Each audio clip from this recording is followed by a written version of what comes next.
সকাল সকাল চলে যাচ্ছি ঘুরতে।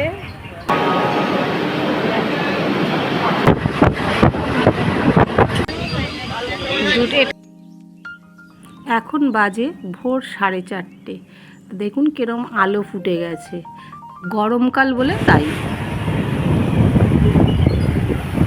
বন্ধুরা, তোমরা সবাই কেমন আছো? সকালটা শুরু হচ্ছে আজকে ঘুরতে যাওয়া নিয়ে। বলবো না কোথায় যাব, পরে বলবো, তোমরা পরের ব্লগে দেখতে পাবে। ওর ভোরবেলার দৃশ্যটা এত সুন্দর, রাস্তাঘাট ফাঁকা, কি সুন্দর লাগছে দেখুন। স্টেশনে চলে এলাম ট্রেন ধরবো বলে। একাই যাবো এবার। দুদিন অফিস থেকে ছুটি নিয়েছি, থাকবো না, তাই ট্রেনের অপেক্ষা করছি। এবার কখন ট্রেন দেবে, তারপরে হাওড়ার উদ্দেশ্যে রওনা দেব।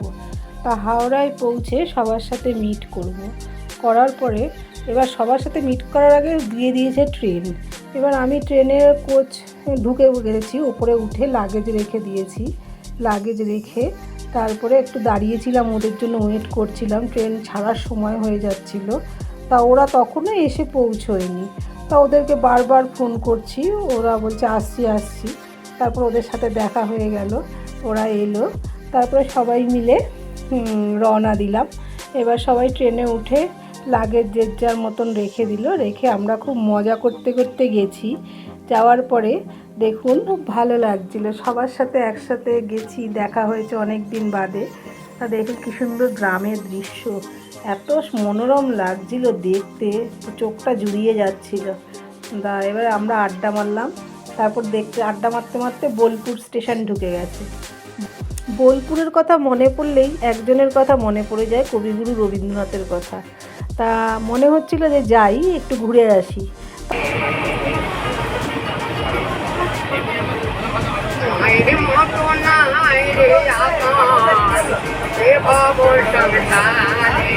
গান শুনতে শুনতে আবার বাইরের দিকে নজর পড়ল, সবুজ প্রাকৃতিক দৃশ্য। তাই এটা শেষ করার পর দেখতে দেখছি রামপুরহাট চলে এসেছি। এরপর যাচ্ছি আমরা হোটেলে গিয়ে ফ্রেশ হয়ে পুজো দিতে যাব। নেক্সট ভিডিওটা পরের পার্টে আপনারা দেখতে পাবেন। ভালো থাকবেন, সুস্থ থাকবেন। Thank you.